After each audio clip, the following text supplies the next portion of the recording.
Kita sudah membahas tentang penawaran, permintaan, elastisitas, dan bagaimana semua itu bisa menggeser kurva. Semua pembahasan itu punya satu tujuan utama, memahami kenapa harga bisa berubah-ubah.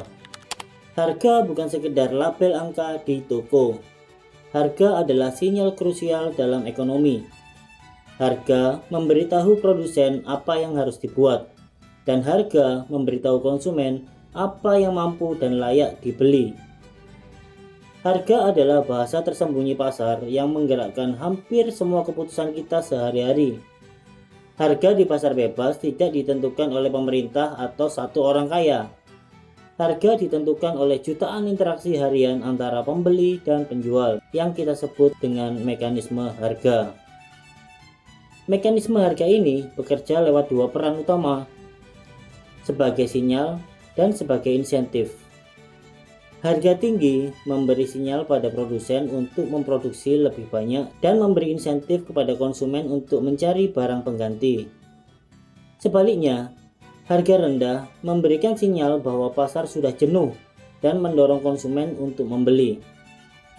Dengan kata lain, harga secara otomatis menyesuaikan diri, memastikan tidak ada pemborosan dan sumber daya teralokasi dengan efektif serta efisien. Jadi, hari ini kita akan menggabungkan semua konsep yang telah kita pelajari, mulai dari supply and demand hingga equilibrium, untuk melihat bagaimana mekanisme harga ini benar-benar bekerja.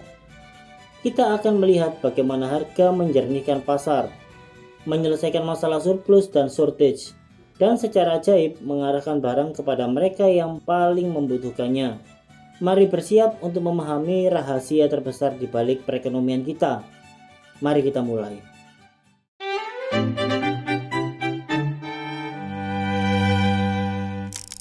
Ketika berbelanja, kita hampir selalu tahu persis berapa harga suatu barang sebelum kita membelinya. Faktanya, kita akan menganggap aneh jika barang-barang di toko kelontong tidak memiliki label harga, sehingga kita harus memutuskan secara manual apa dan dihargai berapa yang akan kita beli. Jadi, bagaimana harga-harga tersebut ditentukan? Dalam ekonomi pasar bebas, yaitu pasar yang didasarkan sepenuhnya pada demand dan supply tanpa kendali pemerintah. Harga menawarkan keuntungan bagi konsumen dan produsen.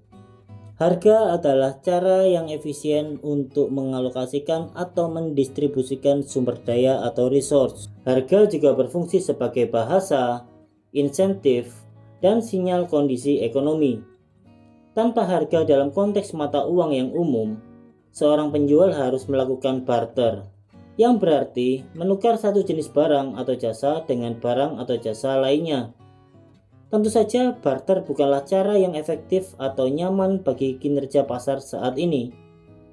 Baik pembeli maupun penjual bergantung pada harga untuk mempelajari penawaran dan permintaan suatu barang atau jasa. Ketika harga naik, untuk menghasilkan lebih banyak uang dan meningkatkan produksinya. Ketika harga turun, produsen menyadari bahwa pasar terlalu crowded, menandakan bahwa ada terlalu banyak barang atau jasa di market, sehingga mereka sebaiknya menahan untuk berproduksi.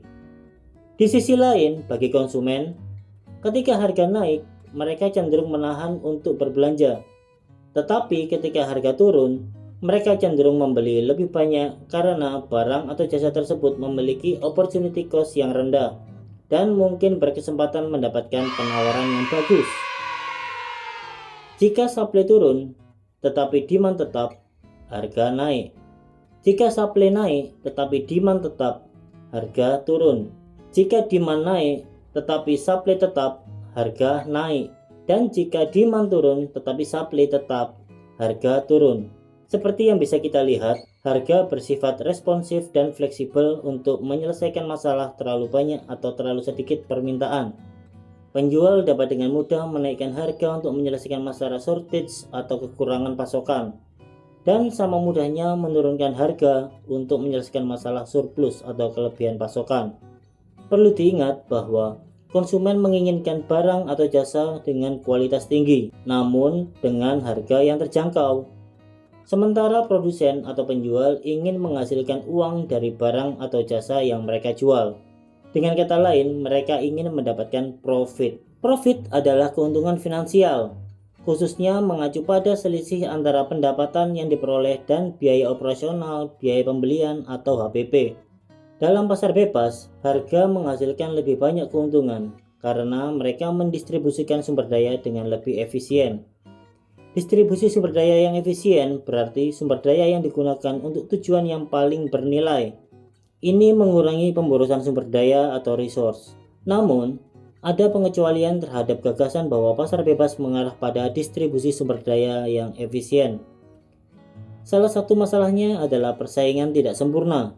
Jika hanya sedikit perusahaan yang menjual sesuatu, mungkin tidak ada cukup persaingan untuk menurunkan harga pasar hingga ke titik keseimbangan sebenarnya. Ketika hanya dua perusahaan mendominasi pasar, itu disebut duopoli. Ketika hanya satu perusahaan mendominasi pasar, itu disebut monopoli.